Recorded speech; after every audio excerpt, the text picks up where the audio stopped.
everyone. So in this video we will be doing a very important thing, क्योंकि बहुत सारे बच्चे हैं जो ये मैसेज करते हैं कि अगर आपको आंसर नहीं आ रहा है तो आप क्या लिखोगे।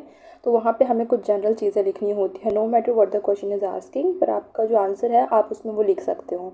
कुछ बेसिक से ऐसे पॉइंट्स होते हैं, तो अगर आपको आंसर आता है that is very fine, very good. अगर नहीं आता है तो आप ये सोचोगे कि क्या लिखना है, तो वहाँ पर आप कुछ बेसिक सी चीज़ें लिख सकते हो।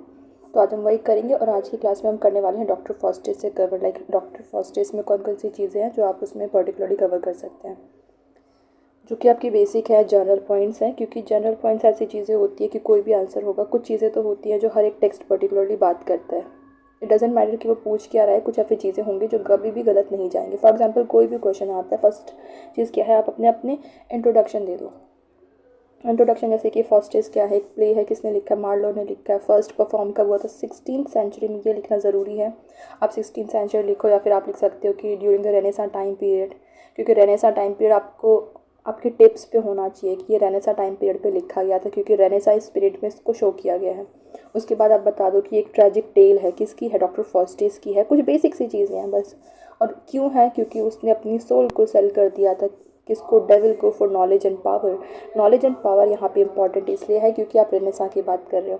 अगर आप बात करते हो रेनेसा की, तो देखो रेनेसा में क्या था कि इंडिविजुअल पे फोकस कर रहे थे कि इंडिविजुअल जो है उसके पास राइट है, उसके पास फ्रीडम है, ह्यूमन जो है वो सेंटर है। तो वहाँ पे नॉलेज एंड पावर थी कि लोग जितनी चाहे उतनी नॉलेज ले सकते हैं, गेन कर सकते हैं, पावर बहुत चाहिए। तो वो कहीं ना कहीं रेनेसा में दिखा रखा है। लेकिन डॉक्टर फॉस्टर्स उसको क्या दिखाता है, डॉक्टर फॉस्टर्स दिखाता है कि अगर तुम इसे ले रहे हो तो कहीं ना कहीं आपका एक डाउनफॉल स्टार्ट हो जाएगा, क्योंकि हर एक चीज़ की एक लिमिट होती है, गॉड से ऊपर आप नहीं जा सकते हो।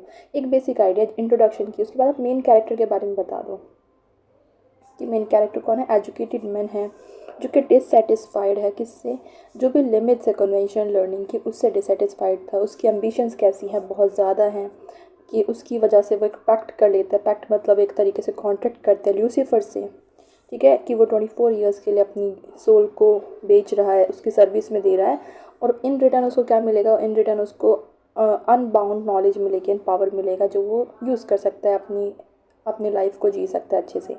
थीम्स इंपॉर्टेंट हो जाती है कि थीम्स को मेंशन कर दो कि थीम्स कौन कौन सी इसमें मेन है।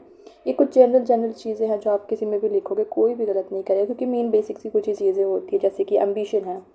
तो फर्स्ट थिंग तो यही है कि एम्बिशन इसमें बहुत ज़्यादा है, एम्बिशन है या फिर ओवर रीचिंग है। अब उसकी जो डिज़ायर थी किसी भी चीज़ को लेने की, कि बहुत ज़्यादा उसको पावर चाहिए, तो वो कहीं ना कहीं ट्रेजिक एंड लेके आता है को, कि जो स्ट्रगल चल रहा है, जो फोर्सेस है गुड और बैड, उसकी इंटरनल कॉन्फ्लिक्ट चल रहा है, उसको शो करना है। डैम्नेशन एंड रिडेम्पशन इम्पॉर्टेंट है, क्योंकि देखो रिडेम्पशन उसके पास चॉइस थी कि वो रिपेंट कर सके डॉक्टर फॉस्टिस, लेकिन उसने किया नहीं, ठीक है, वो कर नहीं पा रहा था, वो गॉड से फॉरगिवनेस मांग नहीं पा रहा था, इसीलिए उसका डैम्नेशन हो जाता है। तो वो चीज़ यहाँ पे इंपॉर्टेंस रखती है। अगर हम कुछ मोरल की बात करें कि मोरल क्या है, तो डेंजर के बारे में बता रहा है कि क्या क्या डेंजर हो सकते हैं। ओवर रीचिंग जो आपके डील्स हैं उनके साथ, या फिर हाईलाइट करना है जो अर्थली प्लेजर जिसके लिए उसने अपनी सोल को बेच दिया था, उसने पैक्ट किया डेविल के साथ, उसके बारे में। रिपेंटेंस और मोरल इंटीग्रिटी की इंपॉर्टेंस बतानी है कि अगर आप रिपेंट करते हो गॉड आपको फॉरगिव कर देंगे। तो डॉक्टर फॉस्टिस रिपेंट कर नहीं पाता है टिल द एंड, तो लास्ट में उसकी जो सोल है वो चली जाती है हेल में।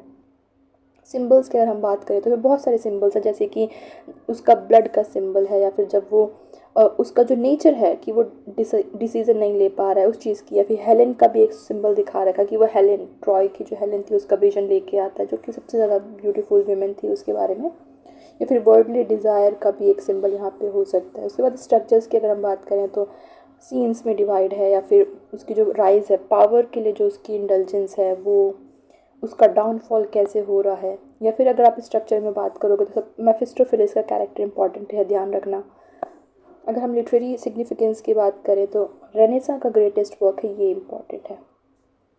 ट्रैजिक जॉनरा है इसका, इसने बहुत सारे वर्क्स को बाद में कहीं ना कहीं इन्फ्लुएंस भी किया। हिस्टोरिकल कॉन्टेक्स्ट में अगर हम बात करें तो रेनेसा पीरियड फिर से इंपॉर्टेंस यहाँ पे रखेगा, क्योंकि रेनेसा टाइम पीरियड पे था कि ह्यूमनिज़म ज़्यादा था, इंडिविजुअलिज्म ज़्यादा था, डिस्कवरीज हो रही थी, साइंस बहुत ज़्यादा बढ़ता जा रहा था, साइंस बढ़ रही थी उस टाइम पे। तो कहीं ना कहीं उसने क्या किया कि इंटरेस्ट को लोगों के बिल्डअप किया, कि लोग साइंस में इंटरेस्ट ले रहे थे, डिस्कवरीज में ले रहे थे, ह्यूमन पोटेंशियल के बारे में बात कर रहे थे कि God can not be the centre, human is the centre of the world. तो उसकी बात हो रही थी। अगर आप रिफ्लेक्ट कर रहे हैं जो कंटेम्प्रेरी कंसर्न चल रहे थे रेनेसां टाइम पीरियड पे, ह्यूमन नॉलेज, जो ह्यूमन की नॉलेज है वो खुश नहीं थे कि जितनी भी बाउंड्रीज़ है हमें उन्हें तोड़ना है, हमें जो लिमिट्स हैं उनके ऊपर जाके हम अचीव कर सकते हैं चीज़ों को, क्योंकि चीज़ें कैसी हो गई थी, साइंटिफिक होती चली जा रही थी, साइंस फोकस में आता जा रहा था।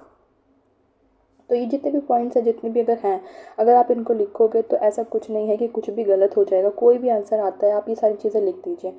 स्क्रीनशॉट की टेंशन मत लेना, मैं इसको व्हाट्सएप का जो ग्रुप है हमारा उस पर शेयर कर दूँगी। जो बच्चे व्हाट्सएप ग्रुप पे नहीं हैं वो नीचे लिंक मैं दे दूँगी, उसमें जाके ज्वाइन कर लेना।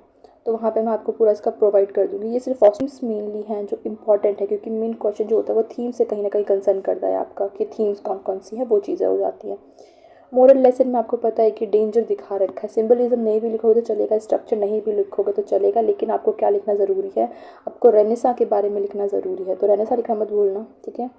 हिस्टोरिकल कॉन्टेक्स्ट लिख देना बिल्कुल वहाँ पे, कि हिस्टोरिकल कॉन्टेक्स्ट हम क्या बात कर रहे हैं, कि रेनेसां स्पिरिट की बात कर रहे हैं। तो ये था बेसिक सा कुछ जो आप हैमलेट में जो आप फॉस्टिस में लिख सकते हो।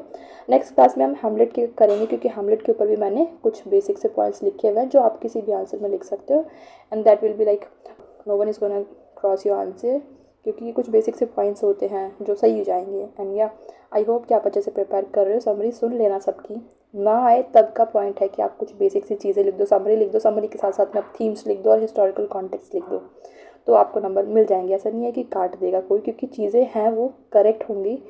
नो मैटर क्वेश्चन क्या पूछ रहा है, खाली छोड़ के तो बिल्कुल भी नहीं आना है। सो या I will see you in the next video.